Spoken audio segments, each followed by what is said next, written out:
Fair enough. The most important thing for me is to find rhythm again, especially after I actually wasn't able to train properly at Arsenal and had no preparation. It's up to me to get the focus back on the national team. Fair enough. Go do your thing. Away from that, again, if I don't know if 90 minutes is creditable, but apparently Moses Caicedo remains on the radars of Liverpool and Arsenal, with Brighton prepared to sanction a sale in January for the right price. What's the right price? January sales, where football's concerned, is the opposite. Unless contracts are running down, you're going to have to pay a premium. They're not going to want to sell him. You know, no one wants to sell players in January necessarily. No one necessarily wants to buy players, really. So it's going to be a brazy one. So I don't know for that one, but I mean, whether it's Caicedo, Danilo, Douglas Luiz, Telemans, whoever's more realistic, or anyone else, get it done. Caicedo's got a lot of years left. I do think he's a talented player, but man, are gassing it. He's been at Brighton 2 seconds, really, and people are overdoing it. But he's a quality player with a bright future ahead of him. Same way. What's going on here? This could be very contradictory to what we just read. Edu to abandon Arsenal's chase for Aston Villa star, as sources name Brazilian as #1 target. As I said, don't care who you get, just get someone.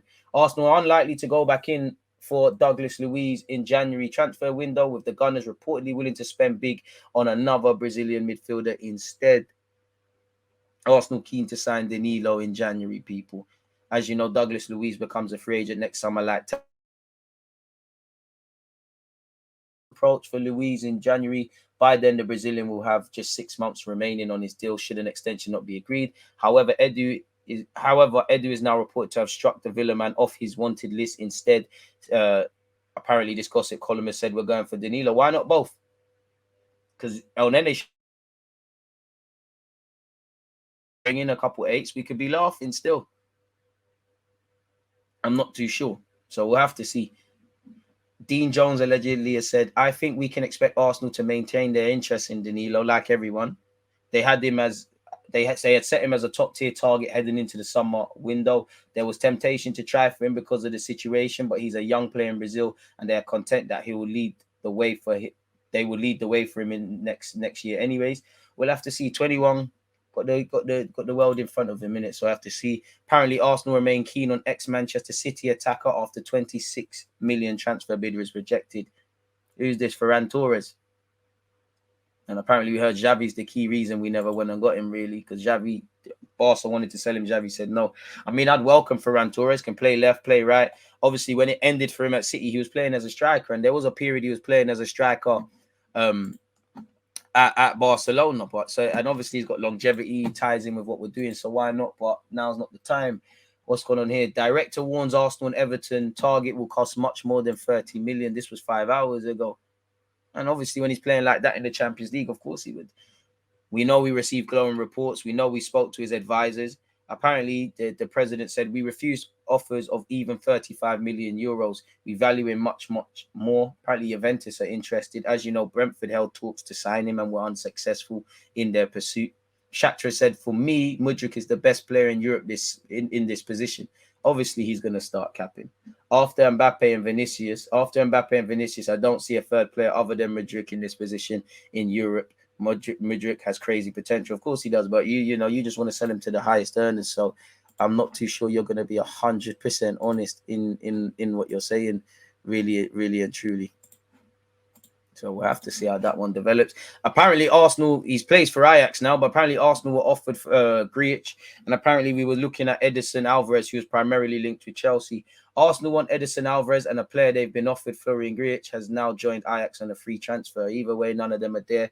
We spoke about that kind of yesterday. Chelsea and Newcastle were also rivaling us allegedly for Edison. And apparently we was offered a number of midfielders, Arthur Melo, Grealish, and all these guys, but it weren't to be. So it's almost irrelevant. He's joined a new club. Once again, apparently Arsenal now want to sign 24-year-old Newcastle at £34.5 million bid ready. We've already seen that. So good, I got it twice. Mikel Arteta to make surprise Europa League team selections. How can it be surprise if we have to do it by default? So yeah, Smith Rowe, again, I don't know when Arteta's press conference is, but hopefully we hear around that. 41 more likes until we hit the target, people. Arsenal pulled out of Yuri Teleman's deadline day transfer because they lost belief in out-of-contract Leicester star. Yeah, after the last 3 windows, going over him, doing our due diligence, speaking with his agents, having them at London Coley, now we've got concerns. Deadline day, the man was playing. Either way, there's no midfielder. I don't even want to hear this. The offer of around 23 million for Douglas Luiz would have been enough to land Telemans. So I think we can take from this that Arsenal lost belief that he was the right fit for their system. He's not a 6. They're interested, but not interested enough. As you know, he's got a year left on his deal. So it is what it is in that regards. Arsenal continue midfield search. Florian Grietzsch and Arthur Melo offered to the club. So yeah, they were offered to us. Either way, none of them were here. That's just a piece I was reading on Saliba and Saliba's development, how Arsenal first saw him at 15, really. You know, Gooden saw him and he said he's special. He saw him at 15 and has a top 3 of the talents he's been involved with. He said there's Kingsley Coleman, who I actually had in the building at London Coley when I looked after him and his family in London over Christmas 2012. They were sold on Arsenal and went to see the famous 7-3 game against Newcastle, but for whatever reason, it didn't happen. Then there's Kylian Mbappe, who we tried for, but who had already had his path, Monaco, then PSG mapped out. Then there's Will. Even at 15, you could see the calmness, the smoothness with which he moved across the ground, a rare breed. Crazy. And obviously, we know he's good friends with Kylian Mbappe and things like that. Apparently, he left home at 15 and Arsenal were on his trial. In France, you normally get dynamic, powerful young defenders who catch the eye through their explosiveness. But a lot of those guys get caught up quickly because they're relying on physical qualities instead of intelligence and mentality, which is true. Will had those other qualities in abundance. He was a smooth mover despite his size. He used composure and his reading of the game. And apparently he also liked Fofana, but figured prizing one talent away would be hard enough, never mind 2. Obviously, Saliba continued to play first-team games. Godin convinced Arsenal should not wait a moment longer to pounce, and he sent one of his trusted operators, Arsenal's then head of scouting, Peter Clark, to view Saliba. Clark still has his notes from the trip. Such was the impression Saliba made in the 3-2 win versus Bordeaux. Very classy and elegant. I particularly like the way he has a deceptive body movement and dummy movements whilst in possession. He does love to drop a shoulder. A formidable opponent to beat in 1v1 situations. Showed authority and communication. Doesn't shrink physical battles. And when it came to tactical aspects, without a doubt, the most intelligent and mature tactical performance I've seen in a long time. The best young defender I've seen for years at the time. Big up, Barry. I don't know if you were here, but once again, love for that donation, my dude. I see that the other day. Apparently, he said, I helped Jay, who was a former head of video scouting thing at Arsenal, to put together films for Will's presentation and chose a clip from the game I'd seen. It was where Will did this thing in the second half, where deep in the defensive area, he stepped inside an opponent so calmly, the French defense commentator went, ooh la la. All right, cool. And obviously, Saliba was frustrated, but now you're playing games for Arsenal, sign a new deal and do your thing.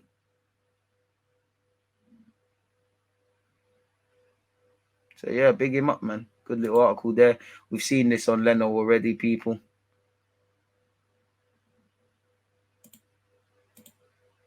Obviously, get to know our Europa League opponents. We've got PSV. We've got Clint, who beat Roma. They're going to be an interesting one. Zurich, who we're playing tomorrow. Then there's that. This is a bit irrelevant for all of you lot, people. The player was pushing. Transfer Insider says perfect winger wanted Arsenal deadline. They move. Let's see exactly what's been said. They tried until the last moment, but in the end, they had to give up. Arsenal closed the summer transfer session without having purchased a winger. A few hours before the end of the transfers, the Gunners intensified contacts with other clubs to give Mikel Arteta one more alternative among his offensive players, but without success. The first attempt was made with Shakhtar Donetsk for Mudruk. The player was pushing for the transfer, but the Ukrainian team did not lower the request of about 50 million euros. It's no coincidence that Shakhtar had already rejected offers of around 30 million from Everton and Nice in previous days. So why couldn't you bid 30 million for Pepe and just take him off our hands? Arsenal were willing to reach the amount of 30 million and had hoped the player's willingness would help to close the deal, but that wasn't the case. Shakhtar remained stuck at 50 million euros. The British club decided not to raise and went for other last-minute names and ultimately ended up with none. So, yeah, the 21-year-old's going to keep blossoming and doing his thing.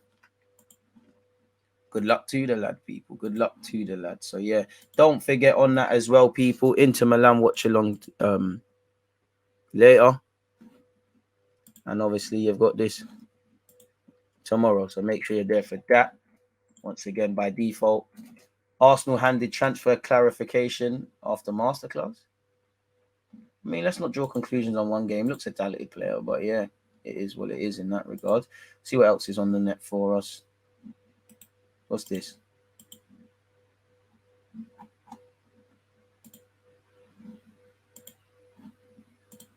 come out in the last hour. Just the Leno stuff. Well, we're gonna have to see that. But yeah, anyways, let's see what this is saying. And no one care what Rio Ferdinand has to say. Big up to Thierry Henry. Ian Wright sad to see Bellerin leave. I'm not. We all saw Tavares was hitting out Arsenal allegedly. Apparently Partey's been called up to the Ghana squad, which is probably silly from an Arsenal perspective if we let him go. So it makes no sense. But where that's concerned, it seems like that's that in the transfer market, people. Or I'm going to say transfer market, where any sort of anything close to transfer news is concerned, people. So it is what it is. What are you lot saying? Let me get back to you lot. It's not Thursday, bro. Well, am I living a day ahead? It's Wednesday, so it can't be today. Melo is meaty. Tuchel is gone. Varsa washed. You're right, but at least we have something to work for in the future. We already had an agreement with Danilo to come to Arsenal in January. I mean, let's see. Everyone has agreements with everyone until it's signed on a dotted line and legally blind, and it's irrelevant, man. We should get Ismail Assar as a winger. Nah. He's more raw than the talents we've got already. Leno talking like he's newer. Big up DG, just joined the stream, but Thomas Tuchel knew his time was up last night. That aside, Mudruk is the real deal. I don't know why Arsenal didn't go for him. I'm lost. Crazy. Interested to see how Turner plays. A lot of question marks around him. I'm wishing him all the best, but I don't know, man. Crazy, man.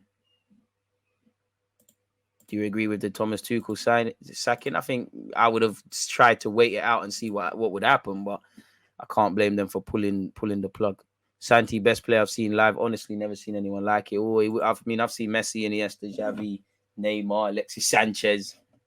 Quite a few players live still, but Santi was a joy to watch. I remember one of my first videos on YouTube was around Santi Cazorla not being appreciated. Forget the wider footballing world by Arsenal fans. So it is what it is. Morning pack. Big up yourself, man.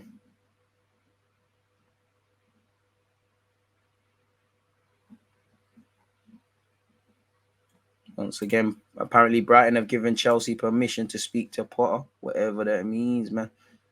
Once again, I don't know if he'll get time, man, but he's going to have to. What other news have we got? Sander Berge from Sheffield United in 24, interesting. I mean, you could have done a lot worse. If he signed for the squad, I wouldn't mind it, but I'm not really that keen on him. I'm old enough to remember Sol Campbell being clumsy at the same age as Gabby. Wenger smoothed him out. Who do you want to see in the Europa League? I think Marquinhos could get a look in. I mean, nobody's fit in it, but I would like to see Marquinhos, Fabio Vieira, as many Haaland kids as they want. But I do want to start the group in the right way, confirm qualification to the next round sooner rather than later. And you do want to take 6 points off Zurich, because Glint, I think we should be beating them, but they're a bit booky. PSV could go either way, especially with the trip to Holland. TT's gone. Who's next? Rodgers. But Rodgers got the big boy compensation package. If Chelsea get Potter, I'm a bit worried. I can be worried, man. You know, a team that's trying to do serious things, getting a serious manager. This is what it's about in football, people. 164 likes. Can we get to 200 or move closer? DG, could you get an interview with a scout? Would be an interesting conversation. It would be. It would be, wouldn't it? We'll play Saka. I hope not. Big up yourself, brother. Keep doing what you're doing, man. Owen, appreciative, man. Appreciative for all the support. The one player out there for centre mid at Arsenal you'd most prefer, they can't get him, man. You know, off the top of my head, it's difficult, but I would have loved Fabio Ruiz, Carlos Soler. Do like Danilo from what I see of the real 21-year-old. Would like Douglas Luiz to arrive at the carpet. Fabio Ruiz, if I didn't make that clear as well. Trying to think, Sengare's there. There's a couple in France still. Wouldn't mind Kakare, got to bulk up a bit physically. You know, Le Penant of Lyon as well. Obviously, he used to play for Cannes, and now he's just joined them. I think he's going to be a decent player in a couple of years. You just got to wait on him a bit. Tough, fairly tenacious tackler, gracious on the ball as well. So, yeah, man. Spoken about him before during his Cannes days. Played for France at youth level as well.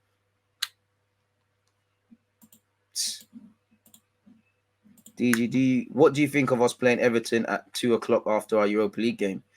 We knew this was a thing last season, going into this season, sorry. You know, you knew this was a thing. We're going to be playing Thursday, Saturday, Sunday, or Thursday, Sunday. Going to have to get on with it, man. Bazza, we just got over it, but you haven't missed anything, my guy. You know, I can give you a timestamp. You ain't missed anything. Just a bag of things that won't happen. Really, Mudruk and them things there.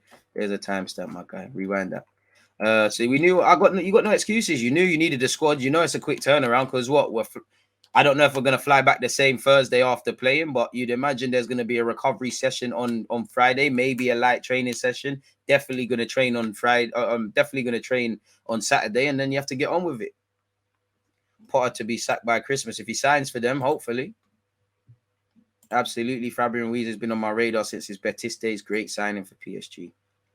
They're the kind of guys, man. I wanted him. I wanted Rodri. Like, let's go find some La Liga cultural midfielders, Arteta, man. You know, you look at Arteta. You look at man said Arteta. You look at Pep. He's got the Spanish influence there, among other things. Where's yours?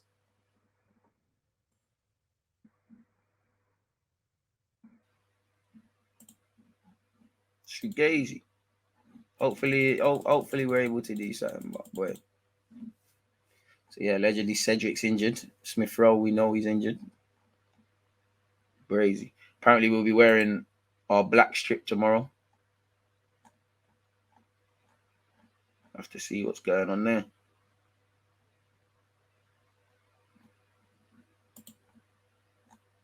Crazy. It's a bit harsh. Thomas Tuchel was actually sacked it during his 100th after his 100th game for Chelsea. Crazy. Apparently Juventus are already interested in Thomas Tuchel, so boy, he's living in it. Only take temporary L's. You know, summer's done, so I imagine life in Italy is going to be much better than, the weather and that, and the culture is going to be a lot nicer than, where Chelsea's at. Well, to be fair, Chelsea's in a nice part of London, really. What time is the game tomorrow? I'll be live from 4:45 UK time, so we kick off at 5:45. Nelson's still injured. Forgot about that guy. Yeah, he is, man. What you having for lunch, lad? Crazy, because I was thinking about that, man. I don't know, Oh, shit. No, chicken and rice. Chicken and rice still. Leftover dinner from yesterday. I'm switching my profile on here, DG, so I'll keep you posted on that here. That NEFM today, 4:30. I've completely forgot about that. 4:30. Arteta never played for Spain, but you're Spanish. You must be watching La Liga. Go and do your thing and find them. Big up my Jamaican tugs. And all the Caribbean ones. Would you go for Bailey? Because he's Jamaican. Why not? Like, why not? Best in the league. Him, Mikel Antonio, Bobby Reed. The best in the league, man. Really. Moving forward, now we've ended our winning streak. I would like to see our defense line up, including Tierney and Tomiyasu, instead of White and Zinchenko. What's your thoughts? Yeah, man. I'd like to see Zinchenko in midfield, really. But is what it is. I think against Everton, you could run the Zinchenko left back thing, but trench works. Because again, against Everton, it's all about reaction for me. Because what among game management, what we did or didn't do in the summer or January, or whether we had the mentality, I think our ability to bounce back, it weren't good enough, really and truly. There was that Brighton, Southampton, and Crystal Palace streak. We need to be able to react. Things look very differently, regardless of the 5 wins. If you lose one and then you drop another, and obviously where you saw last season, the margins forever. If we just took 6 points, in my opinion, 3 to 6 points, who knows what would happen? Thoughts on how 5 subs has changed the tactics in the Prem from what you've seen so far? Good question. Say it's helped with game management. I don't really think I've seen the changes I thought it would, if that makes sense. I don't really think there's been anything of significance. Nah, man, Bobby Reed best in the world, man. This might sound controversial, but do you think the conversation should be had about Smith Rowe? I know it's early, but he's giving off Jack Wilshere vibes. Benfica has a young man called Martin Neto. I mean, Benfica always got lit guys. Nah, man. Positivity. Smith Rowe will be lit. DG, you doing a watch along for Inside Hey Len? I need to, but when are we gonna